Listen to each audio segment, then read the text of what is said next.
जय श्री कृष्ण।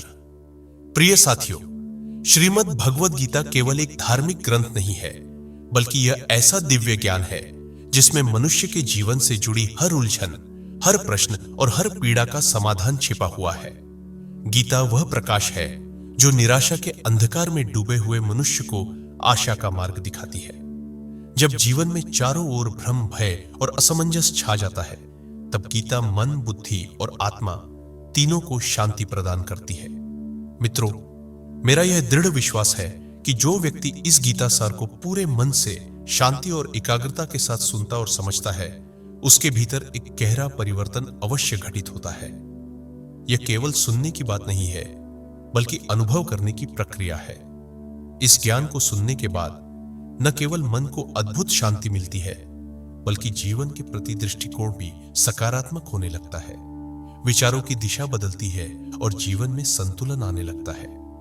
मैं पूर्ण विश्वास के साथ यह कह सकता हूं कि जो कोई भी इस गीता के सार को अंत तक सुनता है और इसके ज्ञान को अपने व्यवहार में उतारने का प्रयास करता है, उसे अपनी समस्याओं का समाधान अवश्य प्राप्त होता है।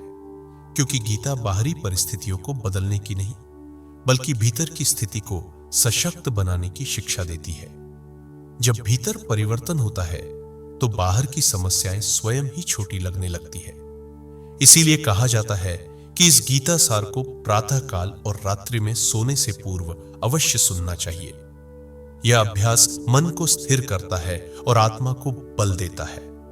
साथियों, श्रीमद् भगवद गीता में भगवान श्री कृष्ण स्वयं कहते हैं कि जो मनुष्य श्रद्धा और विश्वास के साथ अहंकार और दोषों से रहित होकर इस गीता शास्त्र का अध्ययन, श्रवण और मनन करता है, वह समस्त पापों से मुक्त होकर परम शांति को प्राप्त करता है। यही कारण है कि जिस घर में नियमित रूप से गीता का पाठ और श्रवण होता है, वहां नकारात्मकता टिक नहीं पाती। उस घर में ईश्वर की कृपा बनी रहती है और जीवन सुख, शांति, वैभव और आनंद से परिपूर्ण होने लगता है। अब यदि हम गीता की उत्पत्ति की ओर देखें, तो हमें महाभारत का वह ऐतिहासिक और भावनात्मक दृश्य स्मरण होता है। कुरुक्षेत्र की पावन भूमि पर जब महायुद्ध आरंभ होने वाला था, तब अर्जुन अपने रथ पर खड़े होकर चारों ओर देखता है। वह अपने सामने अपने ही परिजनों, गुरुजनों, मित्रों और संबंधियों को युद्ध के लिए तैयार खड़ा देखता है। यह दृश्य उसके मन को विचलित कर देता है। अर्जुन का हृदय करुणा और मोह से भर जाता है। उसके भीतर भय, शोक और निराशा उत्पन्न हो जाती है। वह अपने धनुष को थाम नहीं पाता।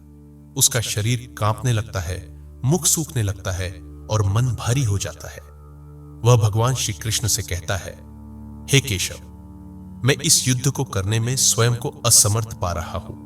जिनके साथ मैंने जीवन जिया, जिनसे मैंने शिक्षा पाई, उन्हीं पर शस्त्र कैसे उठाऊं? पितामह भीष्म और गुरु द्रोण जैसे पूजनीय व्यक्तियों के विरुद्ध युद्ध करना मुझे स्वीकार नहीं है। इससे तो अच्छा है कि मैं भिक्षा मांगकर जीवन यापन कर लूं। अर्जुन आगे कहता है, हे मधुसूदन, जिनसे मैं युद्ध करने जा रहा हूं, वे मेरे अपने भाई हैं। यदि इस युद्ध में उनका विनाश होगा, तो उससे मुझे कौन सा सुख मिलेगा? इस युद्ध में असंख्य योद्धा मारे जाएंगे। उनके परिवारों का क्या होगा? उनके बच्चों और स्त्रियों का क्या होगा? अपने ही कुल का नाश करके मैं कैसे शांति पा सकता हूं? हे कृष्ण, मेरी बुद्धि भ्रमित हो गई है। मुझे मार्ग नहीं दिख रहा। कृपया मेरा मार्गदर्शन कीजिए। अर्जुन की इस दयनीय अवस्था को देखकर भगवान श्री कृष्ण ने उसे उपदेश दिया। ऐसा उपदेश जो केवल अर्जुन के लिए नहीं, बल्कि समस्त मानव जाति के लिए युगों युगों तक मार्गदर्शक बन गया। यही उपदेश श्रीमद् भगवद गीता कहलाया। भगवान श्री कृष्ण अर्जुन से कहते हैं, हे अर्जुन, तुम ज्ञानियों जैसी बातें तो कर रहे हो, लेकिन वास्तव में जो ज्ञानी होता है, वह इस प्रकार शोक नहीं करता। तुम जिनके लिए शोक कर रहे हो, उनका नाश अनिवार्य है। जीवन और मृत्यु प्रकृति का नियम है। कोई भी इस नियम से परे नहीं है। आत्मा न कभी जन्म लेती है और न ही मरती है। श्री कृष्ण समझाते हैं कि जो होने वाला है वह होकर ही रहेगा, और जो नहीं होना है वह कभी नहीं होगा। इस सत्य को जो समझ लेता है, उसके मन में भय और चिंता का स्थान नहीं रहता। ज्ञानी व्यक्ति न अतीत का शोक करता है और न भविष्य की चिंता। वह वर्तमान में स्थित रहता है। भगवान कहते हैं, हे अर्जुन, यह मत सोचो कि यहां कौन अपना है और कौन पराया। जब अधर्म बढ़ता है तब धर्म की रक्षा करना ही क्षत्रिय का कर्तव्य होता है।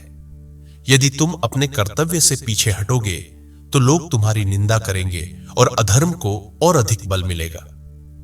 श्री कृष्ण यह भी बताते हैं कि इस संसार में कोई भी स्वयं कुछ नहीं करता, सब कुछ ईश्वर की योजना के अनुसार होता है।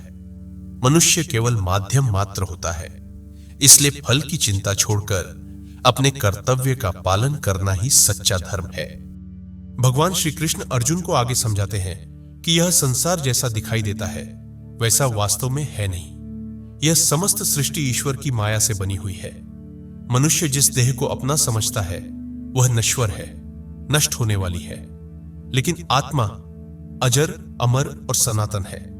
शस्त्र उसे काट नहीं सकते, अग्नि उसे जला नहीं सकती, जल उसे भिगो नहीं सकता और वायु उसे सुखा नहीं सकती। श्री कृष्ण कहते हैं कि जैसे मनुष्य पुराने वस्त्रों को त्याग कर नए वस्त्र धारण करता है, ठीक उसी प्रकार आत्मा भी पुराने शरीर को छोड़कर नया शरीर धारण करती है। इसलिए मृत्यु को अंत समझना अज्ञान है। मृत्यु तो केवल एक परिवर्तन है, एक नई यात्रा की शुरुआत है। हे अर्जुन, जब यह सत्य तुम्हारी बुद्धि में बैठ जाएगा तब न तो तुम्हें किसी के मरने का शोक रहेगा और न ही जीवितों से मोह, क्योंकि जो आज जीवित है वह कल नहीं रहेगा और जो आज चला गया वह किसी और रूप में फिर आएगा। यही प्रकृति का अटल नियम है। भगवान श्री कृष्ण अर्जुन को यह भी बताते हैं कि मनुष्य के दुखों का सबसे बड़ा कारण उसका मोह है। मोह से आसक्ति जन्म लेती है और आसक्ति से कामना। जब कामनाएं पूरी नहीं होती तब क्रोध उत्पन्न होता है और क्रोध से विवेक नष्ट हो जाता है। विवेक के नष्ट होते ही मनुष्य स्वयं का पतन कर लेता है। श्री कृष्ण कहते हैं, हे अर्जुन, मन ही मनुष्य का सबसे बड़ा मित्र भी है और सबसे बड़ा शत्रु भी। जिसने अपने मन को जीत लिया उसने संसार को जीत लिया, लेकिन जो मन के वश में हो गया उसके लिए मन ही सबसे बड़ा शत्रु बन जाता है। मन अत्यंत चंचल है। यह कभी अतीत में ले जाकर पछतावे में डालता है और कभी भविष्य की चिंता दिखाकर भय पैदा करता है। इस कारण मनुष्य वर्तमान के आनंद से वंचित रह जाता है। इसलिए श्री कृष्ण अभ्यास और वैराग्य के द्वारा मन को नियंत्रित करने की शिक्षा देते हैं। भगवान कहते हैं कि इस संसार में सबसे बड़ी संपत्ति मन की शांति है। जिसने अपने मन को शांत रखना सीख लिया वह वास्तव में सबसे धनी व्यक्ति है। बाहरी धन, पद और वैभव क्षणिक है, लेकिन आंतरिक शांति स्थायी है। श्री कृष्ण यह भी बताते हैं कि जीवन में सुख और दुख ऋतु परिवर्तन की तरह आते जाते रहते हैं। जैसे सर्दी के बाद गर्मी और गर्मी के बाद वर्षा आती है, वैसे ही जीवन में भी कभी सुख आता है और कभी दुख। जो व्यक्ति इनसे विचलित नहीं होता वही सच्चा ज्ञानी है। हे अर्जुन, समय से पहले और भाग्य से अधिक किसी को कुछ नहीं मिलता। मनुष्य जितना अधिक इस सत्य को स्वीकार करेगा उतना ही उसका जीवन सरल और शांत होता जाएगा। भगवान श्री कृष्ण कहते हैं, तुम जो कुछ भी देख रहे हो वह सब मुझसे ही उत्पन्न हुआ है। मैं ही इस सृष्टि का आरंभ हूं, मैं ही इसका पालन करता हूं और अंततः मैं ही इसका अंत भी हूं। मैं सूर्य में प्रकाश हूं, चंद्रमा में शीतलता हूं, अग्नि में ऊष्मा हूं और वायु में गति हूं। इस संसार में जो कुछ भी दिखाई देता है वह सब मेरा ही विस्तार है। श्री कृष्ण ये स्पष्ट करते हैं कि दुख और सुख आत्मा को नहीं होते बल्कि शरीर और मन को होते हैं। मान अपमान, हानि लाभ, जय पराजय, ये सब मन के खेल है। आत्मा इनसे परे है। जो इस सत्य को जान लेता है वह संसार में रहते हुए भी उससे बनता नहीं। अर्जुन जब पूछता है कि फिर मनुष्य को पीड़ा क्यों होती है, तब श्री कृष्ण बताते हैं कि मन ही वह अदृश्य शक्ति है जो इंद्रियों को नियंत्रित करती है। यदि मन संयमित नहीं है तो वह मनुष्य को भ्रम में डाल देता है, कभी अहंकार से भर देता है तो कभी भय से तोड़ देता है। भगवान कहते हैं, हे पार्थ, आत्मा रथ में बैठा स्वामी है, शरीर रथ है और मन उसका सारथी है। यदि सारथी अयोग्य हो तो रथ गलत दिशा में चला जाता है। इसलिए मनुष्य के लिए आवश्यक है कि वह अपने मन को अनुशासित करे, तभी वह अपने भीतर स्थित आत्मा के प्रकाश को देख सकता है और उस आत्मा के माध्यम से परमात्मा को अनुभव कर सकता है। श्री कृष्ण यह भी सिखाते हैं कि जीवन में सबसे बड़ी भूल यह है कि मनुष्य दूसरों को दोष देकर स्वयं को निर्दोष मान लेता है, जबकि वास्तविकता यह है कि मनुष्य का भाग्य उसके अपने कर्मों से बनता है। जैसा कर्म होगा वैसा ही फल मिलेगा। भगवान कहते हैं, मनुष्य अपने जन्म से नहीं अपने कर्मों से महान बनता है। जो अपने कर्म को पूजा बना लेता है वही जीवन की पूर्णता को प्राप्त करता है। भगवान श्री कृष्ण अर्जुन को कर्म के रहस्य की ओर ले जाते हैं।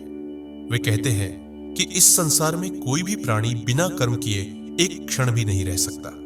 चाहे मनुष्य कुछ न करे तब भी उसका श्वास लेना, सोचना और अनुभव करना यह सब भी कर्म ही है।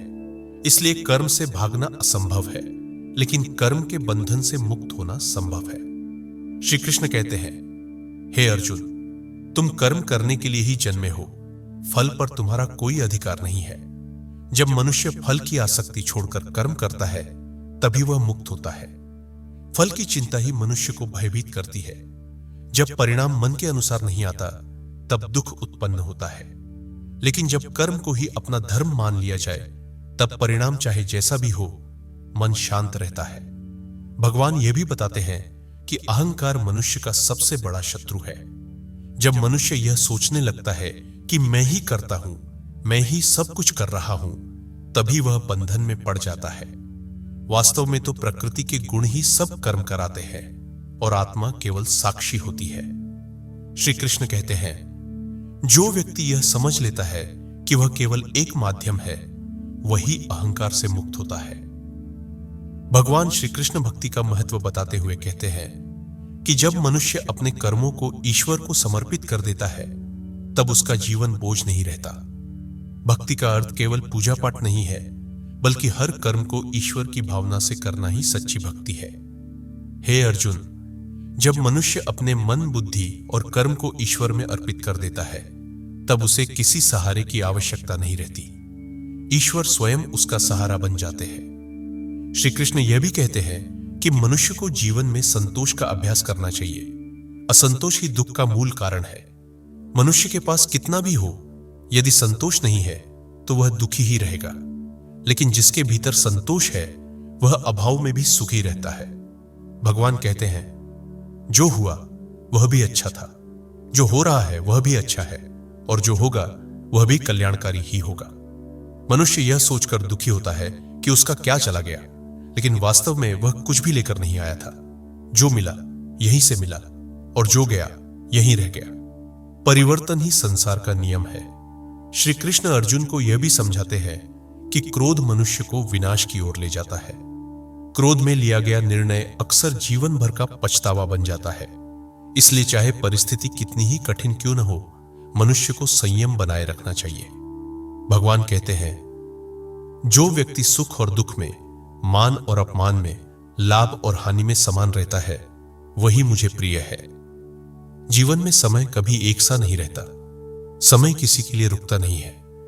जो व्यक्ति समय के साथ स्वयं को ढाल लेता है वही जीवन की कठिनाइयों को पार कर पाता है, लेकिन जो व्यक्ति परिस्थितियों से लड़ता रहता है वह भीतर से टूट जाता है। श्री कृष्ण कहते हैं कि मनुष्य को अपने मन की चाल को समझना चाहिए। मन कभी युवावस्था के गर्व में भ्रम पैदा करता है और कभी बुढ़ापे के भय से घबरा देता है, लेकिन यह सब मन के खेल है। आत्मा इन सब से अछूती रहती है। हे अर्जुन, जब मनुष्य अपने भीतर झांकता है और आत्मा को पहचान लेता है तभी उसे परमात्मा का साक्षात्कार होता है। बाहर खोजने से कुछ नहीं मिलता, भीतर देखने से सब कुछ मिल जाता है। भगवान ये भी कहते हैं कि जीवन में प्रेम सबसे बड़ा सत्य है। जहां प्रेम है वहां अहंकार टिक नहीं पाता, और जहां अहंकार है वहां प्रेम टिक नहीं पाता। मनुष्य को दूसरों से तुलना नहीं करनी चाहिए। हर व्यक्ति अपनी यात्रा पर है। किसी की थाली में क्या है यह देखने से केवल असंतोष बढ़ता है। संतुष्टि ही वास्तविक संपत्ति है। भगवान श्री कृष्ण अर्जुन से कहते हैं कि मनुष्य के अधिकांश दुखों का कारण बाहरी परिस्थितियां नहीं, बल्कि उसका अपना दृष्टिकोण होता है। जब मनुष्य जीवन को केवल अपने स्वार्थ, इच्छाओं और अपेक्षाओं के चश्मे से देखता है तब उसे हर ओर कमी ही दिखाई देती है। लेकिन जब वही जीवन को समर्पण और स्वीकार की भावना से देखता है, तब वही परिस्थितियां उसे शिक्षाएं देने लगती है। हे अर्जुन, मनुष्य अक्सर यह भूल जाता है कि समय सबसे शक्तिशाली है। समय किसी के बनाए नियमों से नहीं चलता। मनुष्य को ही समय के नियमों के अनुसार चलना पड़ता है। जो इस सत्य को स्वीकार कर लेता है, वह जीवन में कम टूटता है और अधिक सीखता है। श्री कृष्ण कहते हैं, जब समय अनुकूल हो तब अहंकार से बचो, और जब समय प्रतिकूल हो तब निराशा से बचो। मनुष्य का मन कभी भूतकाल में उलझकर पछतावे में डूब जाता है और कभी भविष्य की कल्पनाओं में डर पैदा कर लेता है। इस कारण वह वर्तमान की शक्ति को खो देता है, जबकि वास्तविक जीवन तो केवल वर्तमान में ही घटित होता है। भगवान श्री कृष्ण यह भी बताते हैं कि जीवन में रिश्ते, धन, पद और प्रतिष्ठा ये सभी अस्थायी है। जो आज साथ है वह कल दूर हो सकता है। इसलिए मनुष्य को किसी पर इतना निर्भर नहीं होना चाहिए कि उसके बिना वह स्वयं को अधूरा समझने लगे। केवल एक ही सत्ता है जो कभी साथ नहीं छोड़ती, वह है परमात्मा। हे अर्जुन, यदि कोई तुम्हारा साथ छोड़ दे तो यह मत समझो कि तुम अकेले हो गए। जब मनुष्य का सहारा छूटता है, तभी ईश्वर स्वयं उसका सहारा बनते हैं। श्री कृष्ण कहते हैं कि सच्ची भक्ति भय से नहीं, विश्वास से जन्म लेती है। जब मनुष्य भगवान पर उस बच्चे की तरह भरोसा करता है जिसे पता होता है कि उसे गिरने नहीं दिया जाएगा, तब उसके भीतर अद्भुत शांति उत्पन्न होती है। मनुष्य जीवन में सबसे अधिक दुख तुलना से पाता है। कोई धन से तुलना करता है, कोई सफलता से, कोई रिश्तों से। यह तुलना कभी समाप्त नहीं होती। लेकिन जिस दिन मनुष्य अपने जीवन को स्वीकार कर लेता है, उसी दिन उसका संघर्ष समाप्त होने लगता है। भगवान श्री कृष्ण कहते हैं, संतोष से बड़ा कोई धन नहीं और असंतोष से बड़ा कोई दरिद्रता नहीं। मनुष्य को यह समझना चाहिए कि कर्म ही उसका वास्तविक परिचय है। नाम, कुल और पहचान से कोई महान नहीं बनता। जो अपने कर्मों में सच्चाई, करुणा और निष्ठा रखता है, वही वास्तव में महान होता है। श्री कृष्ण यह भी सिखाते हैं कि क्रोध, ईर्ष्या और अहंकार ये तीनों मनुष्य को भीतर से खोखला कर देते हैं। क्रोध विवेक को हर लेता है, ईर्ष्या शांति को नष्ट कर देती है और अहंकार रिश्तों को तोड़ देता है। भगवान कहते हैं, जो व्यक्ति अपने मन को शांत रख सकता है, वही वास्तव में शक्तिशाली है। जीवन में सुख और दुख दोनों आवश्यक है। केवल सुख मनुष्य को कमजोर बना देता है और केवल दुख उसे तोड़ देता है। लेकिन दोनों का संतुलन ही जीवन को परिपक्व बनाता है। हे अर्जुन, यह याद रखो, तुम खाली हाथ आए थे और खाली हाथ ही जाओगे। जिसे तुम अपना कहते हो वह भी यहीं रह जाएगा। इसलिए जो मिला है उसके लिए कृतज्ञ रहो और जो चला गया उसके लिए शोक मत करो। श्री कृष्ण कहते हैं कि जो व्यक्ति मृत्यु के समय भी मुझे स्मरण करता है, वह भय से मुक्त हो जाता है। क्योंकि जिसने जीवन का सत्य जान लिया, उसके लिए मृत्यु भी उत्सव बन जाती है। भगवान श्री कृष्ण यह भी कहते हैं कि जो व्यक्ति श्रद्धा और प्रेम के साथ इस गीता के ज्ञान को समझता है और दूसरों तक पहुंचाता है, वह मुझे अत्यंत प्रिय होता है। क्योंकि ज्ञान का उद्देश्य केवल स्वयं मुक्त होना नहीं, बल्कि दूसरों को भी प्रकाश देना है। जिस प्रकार एक दीपक अपने प्रकाश से अन्य दीपकों को जलाता है और स्वयं कम नहीं होता, उसी प्रकार ज्ञान बांटने से कभी कम नहीं होता। अंत में श्री कृष्ण अर्जुन से कहते हैं, हे अर्जुन, अपने मन को मुझ में स्थिर कर दो, अपने कर्मों को मुझे समर्पित कर दो, भय, शोक और चिंता को त्याग दो। मैं सदा तुम्हारे साथ हूं। साथियों, यही श्रीमद् भगवद गीता का सार है। यह ग्रंथ हमें सिखाता है कि जीवन से भागना नहीं है, बल्कि जीवन को समझकर जीना है। कर्तव्य का पालन करना है, लेकिन आसक्ति से मुक्त होकर। प्रेम करना है, लेकिन मोह में डूबकर नहीं। और सबसे बढ़कर ईश्वर पर विश्वास रखना है। इसीलिए कहा गया है कि जिस घर में गीता का अध्ययन और श्रवण होता है, वहां जीवन में संतुलन, शांति और सकारात्मकता बनी रहती है। यदि यह श्रीमद् भगवद गीता का सार आपके हृदय को स्पर्श कर पाया हो, यदि इस ज्ञान ने आपके मन को शांति दी हो, तो इस वीडियो को लाइक अवश्य करें। इस दिव्य ज्ञान को अपने परिवार, मित्रों और प्रियजनों के साथ शेयर करें, ताकि भगवान श्री कृष्ण का यह संदेश और अधिक लोगों तक पहुंच सके। यदि आप नित्य मंत्र, श्लोक और गीता ज्ञान सुनना चाहते हैं तो प्रियंका डिवाइन चैनल को सब्सक्राइब करें और घंटी को ऑल पर सेट करना न भूलें। कमेंट बॉक्स में जय श्री राधे कृष्ण लिखकर भगवान श्री कृष्ण के प्रति अपनी श्रद्धा प्रकट करें। जय श्री कृष्ण। जय श्री राधे कृष्ण।